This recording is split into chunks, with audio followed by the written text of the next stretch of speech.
Good morning বন্ধুরা, আশা করি সকলে ভালো আছেন। আমিও ভালো আছি। দেখুন এখন 7টা 30 বাজে, কিন্তু সূর্যি মামা ওঠেনি। প্রচণ্ড গরম। এই দেখুন ওয়েদার, চারিদিকে মেঘ। আর এই সময় আমি ছাদে চলে আসলাম আমার বাগানের সবজি তোলার জন্য।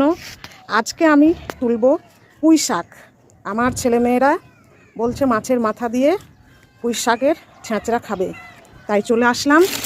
এই দেখুন সকাল সকাল আমার গাছের এই যে পুঁই শাক কাটার জন্য এই দেখুন এক পিস, আর এইখানে রয়েছে এই যে দেখাই, এই দেখুন এইখান থেকে এক পিস।